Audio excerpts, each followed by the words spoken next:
Hello, bonjour, huedat, dumela, legai, salibonani, linjani, magadi, mulibwanji, mulishani, habari. Good morning, good afternoon, good evening. Wherever you're tuned in from, thank you for joining me once again. This is episode 16.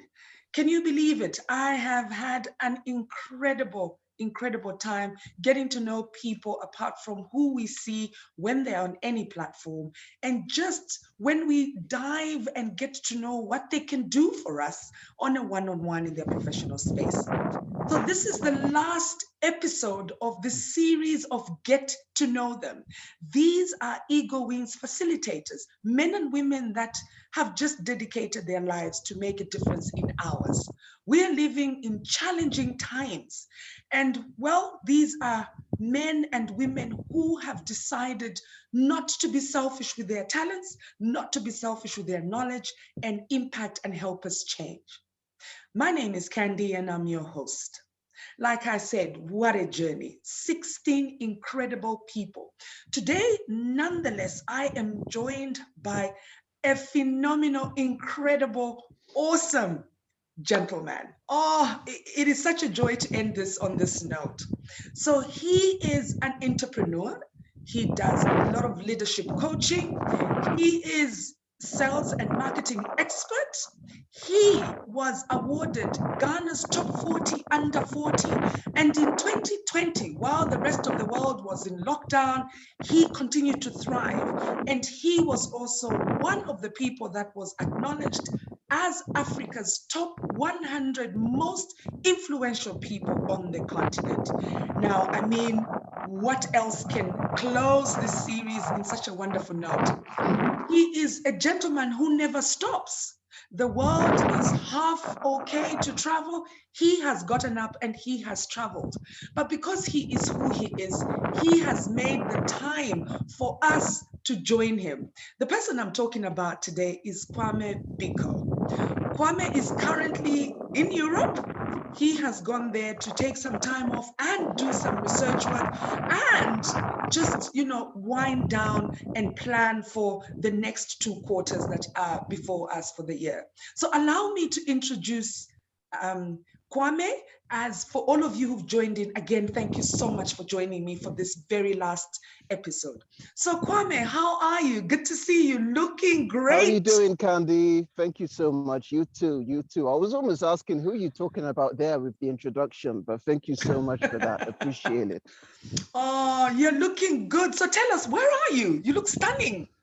Yeah, so I'm in London at the moment. I'm actually just about to go into an executive program, MBA program. So I'll be here for the next couple of months. And then I'll go back to Ghana after that, So I'll be back and forth over the next year or so. Oh my goodness, it looks lovely there. From the way you're dressed, it looks cold, but the sun seems to be out. Listen, yeah, the sun is out, but I mean, it's freezing. But listen, it's a nice day, and hopefully we're gonna have a good summer here. So looking forward to it. Fantastic. How are you managing this beautiful heat that we have here in Africa? Because we're still in summer, then you've taken yourself to winter. How are you coping with that? Yeah, well, I mean, it takes getting used to. I'm pretty used to it. As you know, I was born and bred here, pretty much in Europe, and I went back to Ghana. So yeah, I mean, I'm good. I'm used to it. So just looking forward to get back into the heat. Oh, great. Kwame, thank you so much for making the time. Today, it's not about getting to know who you are, being the top 40 in Ghana, under 40, and everything else that you managed to achieve in 2020. Today, and thank you, this is excellent. At least we can see what you do when you're out there, just having you time. So, this is actually to get to know who you are. So, who is Kwame? Excellent. Good question. Thank you so much, Candy, for the opportunity as well. I must say it's an honor to be part of the series that you're putting together. So thank you. I mean, I like to see myself as someone simple. I'm never one to sort of go for accolades or recognition or awards. I'm, sort of very clear in terms of what I expect, what I want to accomplish. And that's usually in the area of really just creating impact, bringing value, and helping people, and helping myself really see my vision and do something that will make a change, sort of in the world, in the continent that we're living in. So, I mean, listen, Candy, I'm just a simple person, just trying to get by and do what I feel is my part, in the wider scheme of things. That's who I am. Great, I'm loving that. But look, you are doing great things. How do you juggle your hectic life? Because Kwame, you're hectic. I think you're one of those people that I know who, once you're called upon by people, you're running. When the family needs you, you're running. I mean, you're in London right now. It's time for you to wind down, but you've also decided to take your MBA. How do you manage? How do you juggle all these things? Yeah, I think for me, it's all about people. And I think, just having the right people, being connected to the right people, having friends and family, and, just establishing the right relationships is what I feel just helps with everything. So, whether that's with regards to, maybe a business that I've started, a project I'm working on, or whatever, or with family, I mean, I just, what I tend to do is just really try and strike meaningful relationships. And as we're in a world now which is all about self-glorification and social media and getting followers and likes and friends and all that kind of stuff. But I think as the world sort of is more that direction, the more and more we actually need to depend on a close-knit sort of a close circle of people who you can trust, who you can work well with, who you understand, and really just grow that way. So I think that's really something that I really treasure. Excellent. So, how do you maintain your friendships, Kwame? I mean, you're one person who is doing very well. And like you said, it's very important to keep very close friends that you can trust. So, you, as a person who's doing well in everything that you're putting your hands in, how are you managing to keep the close friends like in Europe, then, of course, on the African continent? How is that going? Yeah, I think, really just being able to reach out, particularly in a time like this, COVID-19, it's a very difficult period for many people all across the world. People are losing their jobs, their livelihoods, sometimes just reaching out to people. And it's something I do for my friends, but also my associates. I just set myself a goal that literally every day I'm going to reach out to someone I haven't heard from, and just find out how they're doing, not particularly for any reason or for any purpose, just to find out, how are you doing, how are you coping, and I think in doing that, it sort of just gives you that bridge that you need, to link with someone, and to just let people know that listen, there are people out there who care, first of all, which is something that I believe leadership is all about. The people who work for me, I'm going to take the time to ask them how they're doing, how things are going in their families, and with their kids and all that kind of stuff, because at the end of the day, these things are really important, and it dictates what sort of progress that as a business leader you would make. So I think it's just really important to reach out beyond just face value, and to really just delve in and establish key relationships, as I mentioned. Perfect. So, I mean, I see that you're walking and it looks lovely on a field of some sort. But then at the same time, my next question, I think, is in line with what you're doing now. What do you love to do? What are the favorite, most treasured things that you love to do? Yeah, I mean, I do a lot of, thinking, and, I mean, one of the things that I think I've been blessed to be able to have is the opportunity to travel across the world through, my past roles that I've had, my friends who are all across the world, and, just discover new things. And I think one of the things I realize when I travel is it opens up my mind. For example, I've been to at least fairly different countries in Africa. And I kid you not, whenever I get to any country, I land in the airport and I go wherever I'm going, I just see opportunity among opportunity, every single country. But yet, you engage with the locals, you engage with the indigents, And, a lot of them are lost. A lot of them are trying to get out of the country, to get to Europe or the West or to America, and they don't really see the opportunity that they have. So, I mean, if anything I really like doing is, just discovering opportunities and just unlocking that potential in people. Of course, I'm just one man. I can't do everything. But I mean, if I could mentor people, if I could, just reach out and engage with people, and just help people to discover, what it is they could actually get into doing, to make something of themselves. I think that's something that just brings me a lot of satisfaction and joy. Lovely. I love that. So you spoke about you having this passion to want to make a difference. Do you have any people that you identify along the way that you pull in and try and get them to do what you do? Is it something that you also try and instill in other young people or friends? Yeah, absolutely. I mean, I mentor a huge, quite a lot of people actually, not just in Ghana, but across Africa. I think over the past like 15 years, I've been doing like visiting lecturing at the University of the Science and Technology University in Ghana. These are for the students who study aerospace engineering. And, very often a lot of them get back to me and ask me for career advice, for inspiration, ideas. Many of them have gone on to do amazing stuff, I must say. So, I mean, it's just rewarding being able to, see the growth of certain people over the years and, really just have a certain level of impact in their lives. So if anything, that's something I want to continue doing. Great. So you alluded to you traveling and that you've been blessed when it comes to travel. So the beauty, I think, about your space is that you are gifted to be in Europe 1 minute or in the South Americas or America and then in Asia, and then you come back home, which is Africa. So I'm sure you also get asked questions about, oh my God, Africa, do you guys have clean water? What is it that you say?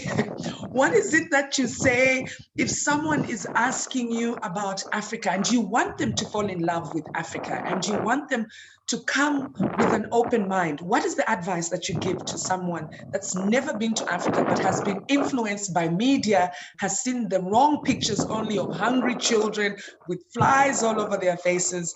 What is it that you say to them to just get them to have this open mind about our continent? Good question. And I think for me, it's probably a lot less of what I say. It's probably more of what I actually do. And, just by, sort of exposing my lifestyle to people and, let them know what I actually do.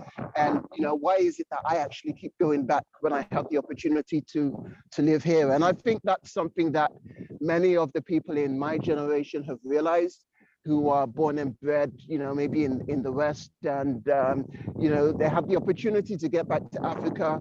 And, of course, the perceptions that they had of Africa are completely, which biased. And, they realize that, wow, this is actually somewhere that has opportunity. This is somewhere that actually has potential and wealth. And, I mean, when I look in Africa, in Ghana, for instance, and I see the amount of mineral wealth, the fact that Ghana now is the biggest gold producer in Africa and, one of the biggest in the world, cocoa producers, they found bauxite, they found iron ore, and not only on the mineral side now, but also on the technology side. Twitter are coming in, Facebook have come in, Google are there, automobile manufacturers are coming in to assemble their vehicles. So VW has come in, Kia has come in. So, I mean, there's definitely something happening that people are understanding. And I believe it's mainly the human resource potential. The fact that there's just a huge amount of human resource that have a lot of potential, to buttress the sort of mineral resource, but also, the ecological resource. I mean, I tell people that, listen, I have almost zero expense in my house in Ghana because I've got a solar panel. So, I rely on the sun for my electricity. I've got a borehole. I don't pay any water at all. So I rely on, the borehole for my water source. My house is completely paid for. I built it myself. And I mean, when I ask myself the question, how easy or straightforward would it be to do that in the West? Of course, it's possible, but I just feel it would be a lot more difficult. So, you know, when you just open up people to the opportunities of what you could actually do in Africa, then I think that's sort of what changes the perceptions of people, generally speaking. So I think that's what I would say about that. Oh, I love that. So we need to actually share our stories more on just how we survive. Loving it. Time is moving. I cannot believe it. But anyway, my second last question. So with everything that you do, I mean, you're an entrepreneur, you've got an amazing business in Ghana, you travel back and forth, Europe also to sort out some of the businesses there. You decided that you were going to impact the world or anybody that needed your services in terms of you standing on different platforms and just sharing and helping people grow and helping people think outside the box. So when did the penny drop for you that you were actually going to do that side of the many hats that you wear? When did the penny drop that you were going to be a speaker and a facilitator and appear on panel discussions? When did that happen for you? I would say, you know, of course, 2020 was a changing year, not just personally, but also in the world. You know, we worked in aviation, we've seen the impact of COVID-19 and the pandemic on aviation. And, you know, don't get me wrong, it's wreaked havoc completely in the industry, and it's completely changed a lot of things. I mean, an industry that lost almost 130 billion revenue in a year, which is like twice the GDP of Ghana. It's crazy. It's humongous. So I think, you know, sort of what I realize is, listen, leadership is really crucial. And if anything, I want to grow to become the kind of leader who is able to impact change, the kind of leader who is able to be resilient in the face of crisis. You know, I mean, I just read lots of stories about CEOs who have navigated the crisis and done amazing things. And, you know, I mean, for me, being able to impact a generation, impact people who can be agile, who can be mobile, who can see a crisis, and rather than just looking at the negative in the crisis, look at the opportunity, because I kid you not, there's been significant amount of opportunity over the last you know, 12 months, which, you know, you and I told me that the symbol, the crisis, well, actually the word crisis actually doesn't exist in China apparently, but the symbol that sort of signifies crisis is a symbol that signifies danger and opportunity. So the companies fall off the cliff, and they're not going to come back. And definitely they're the companies that are not able to be agile and make the tough changes, you know, the tough moves that need to be made to be able to move forward. And we've seen that in the airline industry. But, you know, those who survive and those who are agile and those who are able to move are really going to just, you know, put themselves on another pedestal and really just propel themselves into the next decade. So if anything, that's something that really interests me nowadays, how to become resilient and agile as an organization, as a company, and, you know, as a community and as a country, you know, so that, you know, the next crisis which will come, we are better prepared to face these storms. Wow. Wow, I need to get you back for a longer period of time because there is so much that you are sharing, which I would just love to impact. And I know I see a couple of questions coming in, and the questions which are there are related to what you're talking about, you know, what you do on your day to day. But no, I refuse. Sorry, everyone. This is to get to know who he is. So my last question, you know, yeah, my last question for you, and we'll let you, you know, do what you're doing, is, you know, like you've alluded to it a couple of times. I mean, COVID came without warning. COVID came without notice. I think when we heard the name COVID, we were wondering, oh my goodness, what is this? And before we knew it, it was here. It's disrupted our day-to-day lives. You know, so many people, all of us have lost a loved one at some point. People have lost their jobs. You've alluded to the aviation space, which, with all due respect to all sectors, I think has been the hardest hit, because as you can see now, travel has become so difficult. And yeah, we could talk about it until tomorrow morning. But so what I'm asking of you is just what can we do to avoid panicking or to avoid drowning? Because a lot of people are being told to think outside the box, and that's hard. I mean, for all these years, for most of us, your generation, my generation, we've never suffered a pandemic. We've never gone through, we've read about it, Absolutely. yes. And some of the pandemics that have been there did not affect the globe. It was only in certain regions. And if it came to Africa, it was only certain parts of Africa. This one is one that affected everybody. So what is your advice to all of us, and just how not to drown? Because a lot of people are drowning. And like you're saying, it's not everybody who's asking, how are you? How is your family? So what can we do to just stay afloat? Excellent. Really, really good question, Candy. And I think that's a question that many people have been asking themselves, for the past year, with everything happening. And I think, listen, we've seen stories of amazing things that people have done, in the face of this pandemic, how it's really disrupted their industry as a whole, themselves as individuals or families, and, what they've done to be able to navigate and, sort of pick themselves up and turn around. And I think it's really going to depend on a case by case basis. And I think it just starts with what is it that you have in your hand? What are the resources that you have availability of, and what can you do with those resources?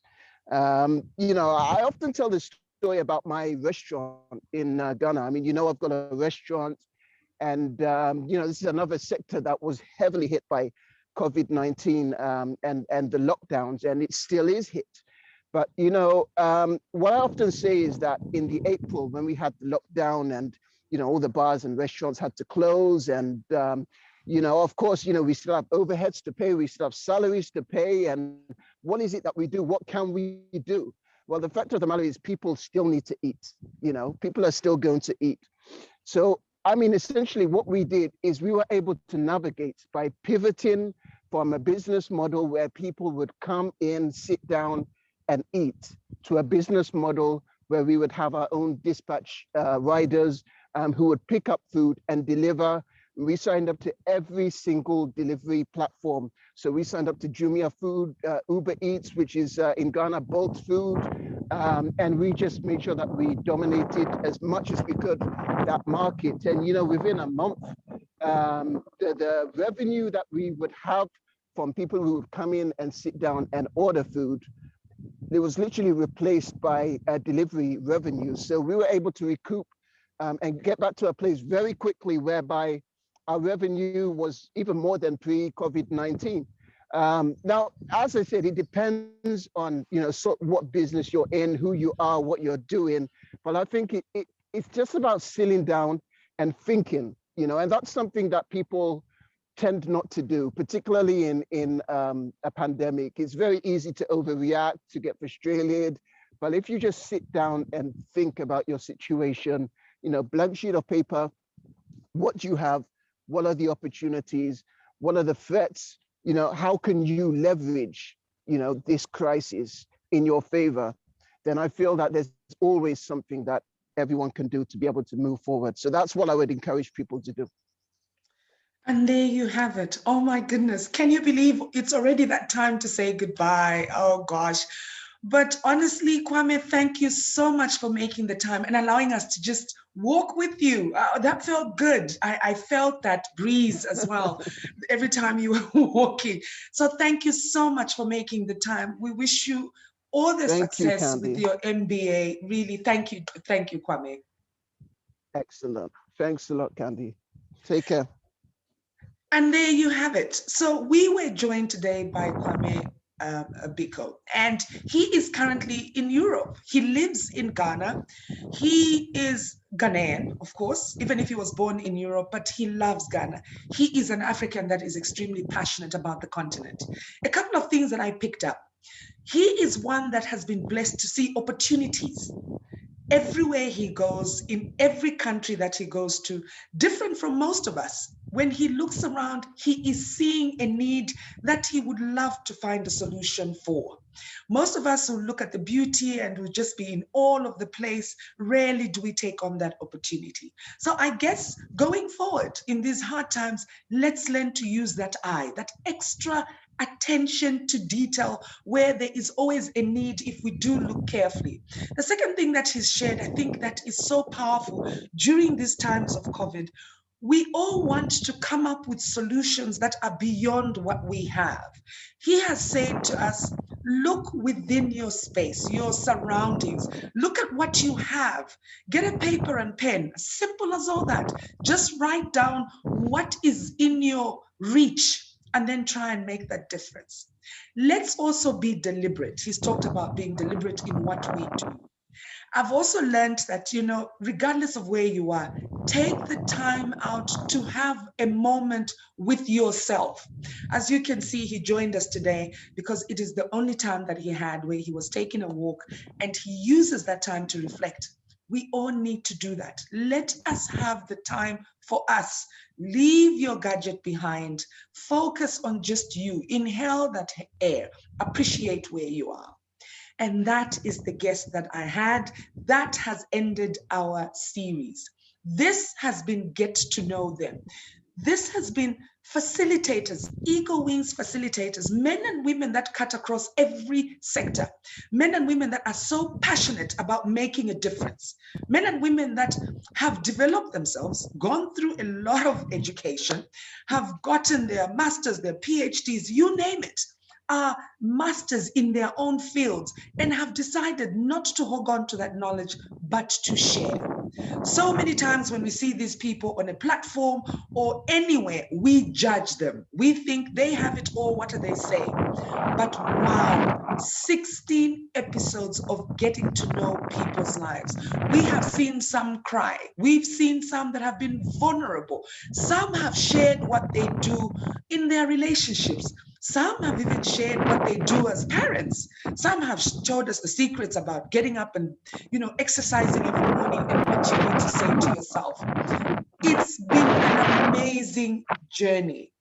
So until next time, when I launch another series, I shall be back and I'll be looking forward for all of you joining me. This has been Candy for all 16 episodes. Thank you very much for joining me. Good morning, good afternoon, good evening, wherever you're tuned in from. Live large, be brave, open your eyes to opportunities, and let's be safe out there. Until the next series, see you then. Thank you for joining me.